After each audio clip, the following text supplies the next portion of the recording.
Hello, it's the People Mentor, and today I wanted to pop in to talk to you about how to get your team on board using one specific communication method. I can remember several years ago having a key target for my operational team. It had been set, it was non-negotiable, and we knew we were going to be inundated with thousands and thousands of forms that needed to be processed. So what we did was we set out our plans, we went away and we negotiated with other parts of the department and asked for their support virtually. Interestingly, one of the things we were able to do out of that was actually streamline our process through looking at how we were going to share the work virtually.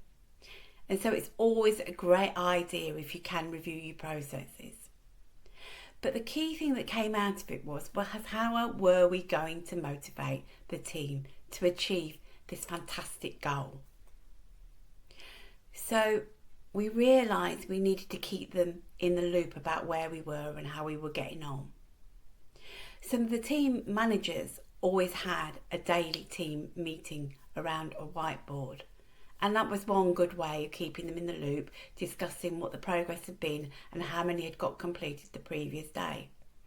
But we also wanted to make something really visual. So we took a picture of the UK and we put that up as a poster. And then we charted the journey to achieve the number of forms that needed to be processed. So we drew the line from the start to the end and saying this is the destination where we end, and we broke it up, measuring it into 10,000 per inch for the forms. And then we got a little character and we put him in various transport methods. So he had a bike, he had a car, he had a plane, and we would move him along as they were hitting their targets for the day and what they'd achieved. So they could see the progress they were making. And it was really good to see that actually worked, because you would often see a team member go up and look to see where they were. And that had more of an impact than just talking about the numbers. And a lot of people are number blind and don't appreciate what those numbers mean. So making it visual really hit home. Another time we had a target, and that time we used a thermometer to show where we were. And I'm sure you've seen this in other places, but it works really well. Now, the third time I realised I needed to do something visual was when, as a senior leadership team, we decided to include some of the team members to look at what we were going to do for the future year ahead in the annual business planning.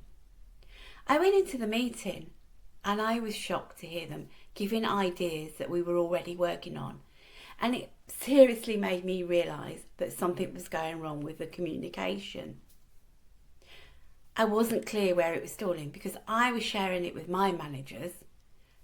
So I was pretty certain my managers were sharing it as well. But somehow it wasn't going in. And that's the one key thing about communicating. You can't just say it once. You have to say it several times and in several ways for it to go in, because we all absorb information in a different way. Realising this was a key issue and wanted to make sure the team members knew what we were working on, I got a very big whiteboard and stuck it up where they all walked past because they had to go and get a cup of coffee, and put on it all the key projects we were working on and where we were with them. And I updated that weekly so they knew where they were at. So that was quite visual. I also put diagrams and pictures on to make it more interactive. And again, often we would see team members walking past and having a read of it because it was there. Now, of course, if you're working virtually, that's not going to help. But what you can do is put a whiteboard equivalent into your team space and point them in that direction on a weekly basis. Say, this is the latest update, have a look. This is what's going on in the business. Making sure everybody gets the communication is vital. A newsletter can also help with this. Maybe a monthly newsletter telling everybody what you're up to and what changes are ahead and why, what's behind those changes and how is it going to help the people. So that's it for today. I hope these tips help you. This is the People Mentor signing off. Thank you for listening.